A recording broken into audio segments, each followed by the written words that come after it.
امام احمد ابن حنبل ایک بڑے شہر میں تبلیغ کی نیت سے پہنچے، قدرتی طور پہ لیٹ ہو گئے، عشاء کی نماز جہاں پڑھنے کی نیت تھی وہاں نہیں پہنچ سکے، مسجد بند ہو چکی ہے، پاس سے ایک نان بھائی گزر رہا ہے، اے بزرگ کہاں سے آئے ہیں؟ فلاں جگہ سے آئے ہیں، نام ابھی تعارف نہیں ہوا، آپ آئیے، مسافر معلوم ہوتے ہیں، میرے گھر چلیے۔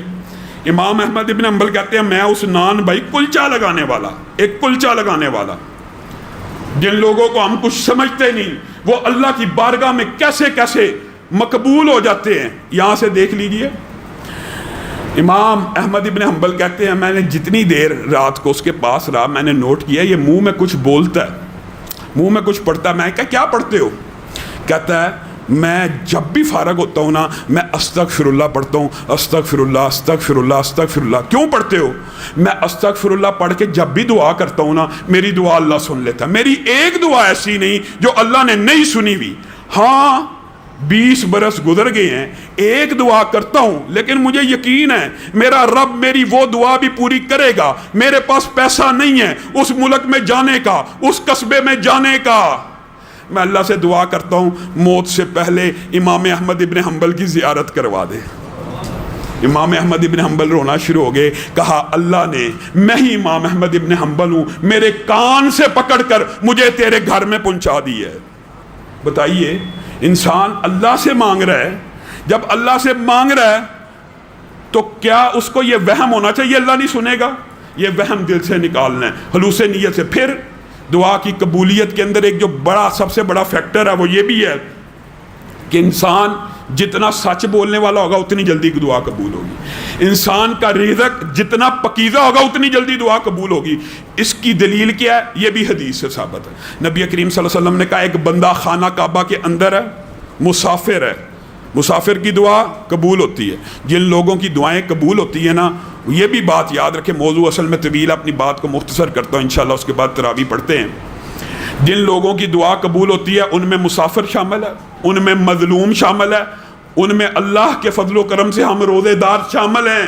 روزے دار کی پورے دن کی دعا قبول ہوتی ہے، ایک فضیلت یہ عمومی، اور دوسری افطاری کے وقت کی قبول ہوتی ہے، یہ خصوصی فضیلت ہے۔ جب بھی افطاری کا وقت ہو کچھ دیر قبل دعا کیا کیجئے تاکہ اللہ تعالیٰ افطاری کے وقت کی بھی دعاؤں کو سنتا ہے۔ پھر جمعے کے دن اللہ تعالیٰ نے ایک گھڑی رکھی ہوئی ہے دعا کو سننے کی، پھر اذان اور اقامت کے مابین اللہ تعالیٰ نے ایک طویل موضوع ہے، جب موقع آیا انشاءاللہ تفصیل بیان کریں گے، صرف آپ یاد کریں کہ موقع کیا کیا ہیں۔ اذان اور اقامت کے مابین جو وقت ہے اس کو دعا کے لیے مختص کریں، بارش ہو رہی ہو اس کو دعا کے لیے مختص کریں، دوران بارش بھی۔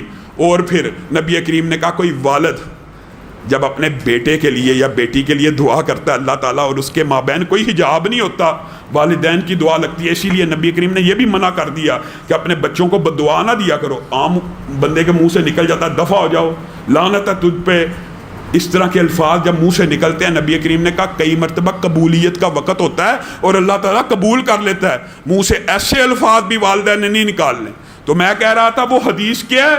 خانہ کعبہ کے اندر بندہ کھڑا ہے، مسافر ہے، بال بکھرے ہوئے ہیں، مٹی لگی ہوئی ہے، اور رب کو کس نام سے پکار رہا ہے؟ یا رب، یا رب۔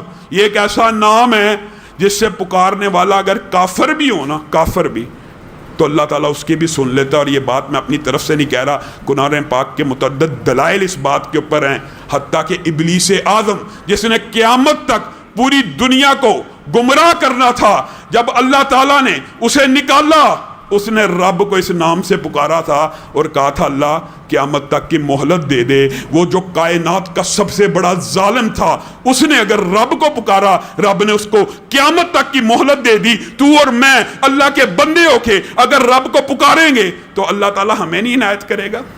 یہ کیسے ہو سکتا ہے؟ ہاں رزق حلال اور صدق مقال ہونا چاہیے۔ کیوں؟